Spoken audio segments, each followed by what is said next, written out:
नमस्कार, मैं हूं कुंवर आरिफ अली खान। अलीगढ़, उत्तर प्रदेश में आए दिन पत्रकारों पर फर्जी मुकदमे बिना जांच किए बड़े पैमाने पर प्रदेश के जनपदों के थानों में लिखे जा रहे हैं, जबकि पीड़ित फरियादी थानों से लेकर पुलिस के उच्चाधिकारियों के कार्यालय के चक्कर लगाते लगाते हताहत होकर घर बैठ जाते हैं।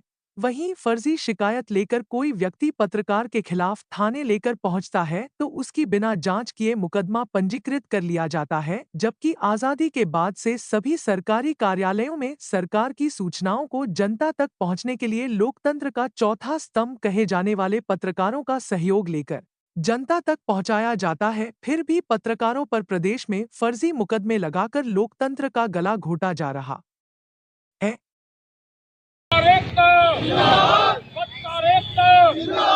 कलम की ताकत जिंदाबाद, कलम की ताकत जिंदाबाद, कलम की ताकत जिंदाबाद। जिला अधिकारी महोदय को अपने राष्ट्रीय अध्यक्ष और आरिफ अली खान साहब के नेतृत्व में ये जा रहे हैं और कुछ इसमें जो हमारे आधार हैं, जो मांगे हैं, जो पत्रकारों पे अत्याचार होता है।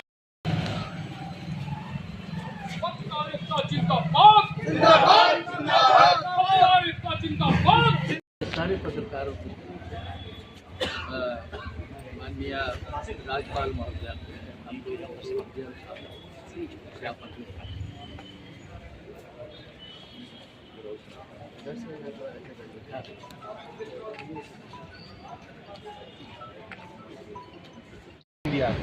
मेरा नाम कुंवर आरिफ अली खान है। मैं कलम की ताकत पत्रकार महासंगठन का राष्ट्रीय अध्यक्ष हूँ। अभी हाल में बहुत सारी ऐसी घटनाएं हुई हैं जिसमें पत्रकारों के लिए बहुत नुकसान हुआ है। पत्रकारों पर कभी भी कहीं भी एकदम मुकदमा कायम कर दिया जाता है। पुलिस बगैर किसी इन्वेस्टिगेशन के एकदम पत्रकारों पर मुकदमा कायम कर रही है। कई जगह पत्रकारों की हत्या कर दी गई, पत्रकारों के साथ मार पिटाई हो रही है, कोई उसकी सुनवाई नहीं। हम लोगों का सबसे बड़ा विरोध आज इसी बात पर है और इसी को लेकर हम लोगों ने ज्ञापन दिया है राज्यपाल महोदया को थ्रू डीएम साहब।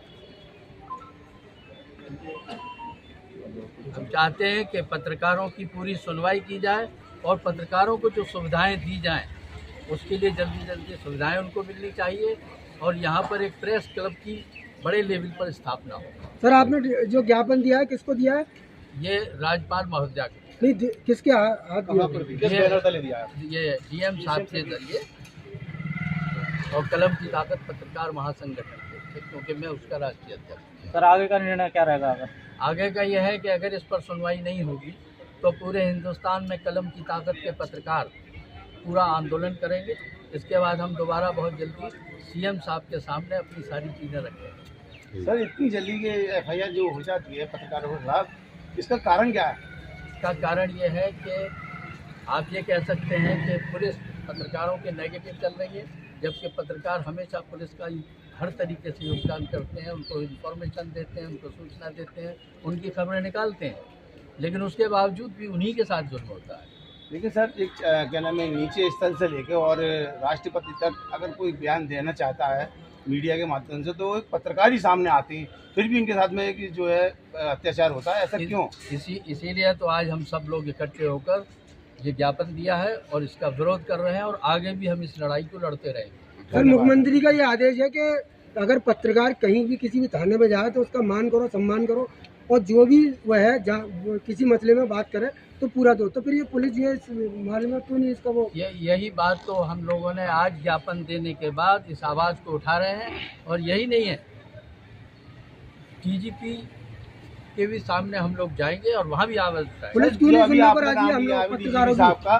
तो वो भी अभी इन्होंने पत्रकारों का बड़ा अच्छा सम्मान किया और बड़े अच्छे बराबर ऊपर से उच्च अधिकारी और आपके माननीय मुख्यमंत्री जी और सभी लोग पत्रकारों के लिए बराबर ऊपर से आदेश तो पुलिस सर पुलिस क्यों नहीं इस बात को इस आदेश को वो कर रही है? हाँ, तो इसीलिए तो आज हम लोग विवश हैं इस बात पर कि आंदोलन छेड़ा जाए। आखिर इसकी वजह क्या है? सर, इतने बड़े बड़े अधिकारी, मुख्यमंत्री, प्रधानमंत्री हमारे देश के और मीडिया के लिए सपोर्ट की बात करते हैं और पुलिस जो है अत्याचार करना शुरू कर देती है। इसका क्या कारण है, क्या वजह है इसकी? ये कारण कुछ नहीं है, ये सब अब उनकी मानसिकता की बात है, लेकिन हम इसीलिए इसका विरोध कर रहे हैं और सबसे बड़ी ज़रूरत है कि सारे पत्रकार एकजुट होने चाहिए। इसमें कमियां हम लोगों की भी हैं क्योंकि पत्रकार किसी भी समस्या पर एकजुट नहीं होता। इसीलिए उनके साथ ये सारी चीजें होती हैं। बहुत लेकिन सर, पत्रकार कलम की ताकत पत्रकार महासंगठन के पत्रकार और हम सब पूरे देश में मिलकर इसकी आवाज उठाएंगे और ये आवाज आखिर तक बुलंद करेंगे। धन्यवाद। पत्रकार महासंगठन की मैं प्रदेश अध्यक्ष हूँ और प्लस हमारे पेपर भी हैं, ब्यूरो चीफ हूँ। और आज हम यहाँ पे एक ज्ञापन देने आए हैं पत्रकारों के खिलाफ जो जगह जगह उनके खिलाफ मुकदमा लिख दिया जाता है बिना सोचे समझे, बिना उनकी जानकारी किए।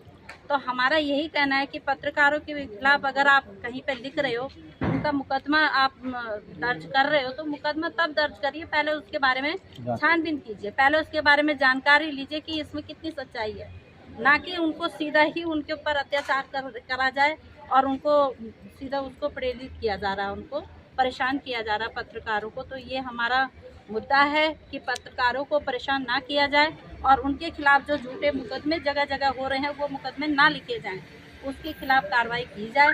यही हमारा आज का मेन मुद्दा था यहाँ पे जो हमने ज्ञापन दिया है।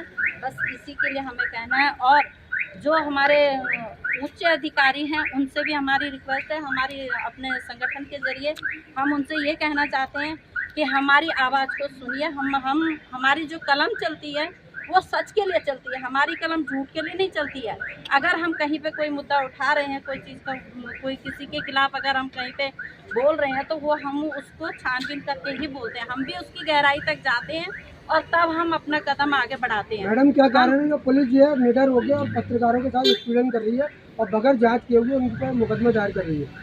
पुलिस इसलिए निडर हो रही है क्योंकि उनको भी दबाव पड़ता है, पुलिस के ऊपर भी लोग ऊपर के जो और अन्य जो आजकल राजनीति जो चल रही है, ये राजनीति ही है जो उनको दबाव में डाल रही है और आपस में जो षड्यंत्र किया जाता है और उनको भी मजबूर किया जाए। लेकिन कुछ जो इसमें कुछ ऐसे पुलिस अधिकारी हैं जो हमारी बातों को नहीं सुनते, उनके खिलाफ कार्रवाई की जाए। अगर ये हमारी अगर आपकी मांग पूरी नहीं